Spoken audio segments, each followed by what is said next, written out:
बिस्मिल्लाहिर्रहमानिर्रहीम। हजरत इदरीस अलैहिस्सलाम अल्लाह के उन बरगुज़ीदा बंदों में से थे जिनकी जिंदगी इबादत, इल्म और अल्लाह की कुर्बत में गुजरती थी। एक दिन का जिक्र है कि हजरत इदरीस अलैहिस्सलाम ने फरिश्ता मौत से एक बात पूछने की ख्वाहिश जाहिर की। उन्होंने फरमाया, ऐ फरिश्ता मौत, मैं चाहता हूं कि मौत का जायका चख लूं ताकि आखिरत की तैयारी और ज्यादा बेहतर अंदाज में कर सकूं। अल्लाह के हुक्म से फरिश्ता मौत ने हजरत इदरीस अलैहिस्सलाम की रूह चंद लम्हों के लिए कब्ज कर ली, फिर फौरन वापस लौटा दी। जब हजरत इदरीस दोबारा जिंदा हुए तो उनके चेहरे पर खौफ नहीं बल्कि अजीब सा इत्मीनान था। उन्होंने फरमाया, मैंने दुनिया में बहुत कुछ देखा मगर मौत का एक लम्हा भी दुनिया की हर लज्जत से ज्यादा हकीकत रखता है। फिर हजरत इदरीस अलैहिस्सलाम ने दरख्वास्त की, ए फरिश्ता मौत, मुझे जहन्नम दिखा दी जाए ताकि मेरा खौफ खुदा और बढ़ जाए। अल्लाह के हुक्म से उन्हें जहन्नम के करीब ले जाया गया।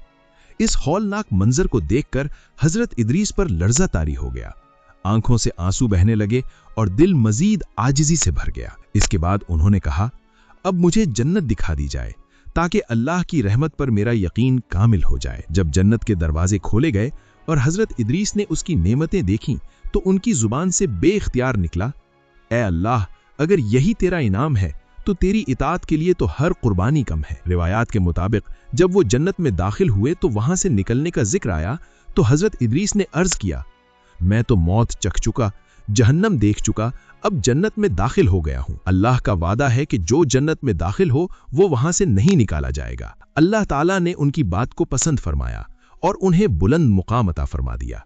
यही वो मुकाम है जिसकी तरफ कुरान में इशारा मिलता है। इस वाक़े से हमें क्या सीख मिलती है? मौत की याद इंसान को गफलत से जगा देती है, जहन्नम का खौफ गुनाहों से रोकता है और जन्नत की उम्मीद नेकी पर आमादा करती है।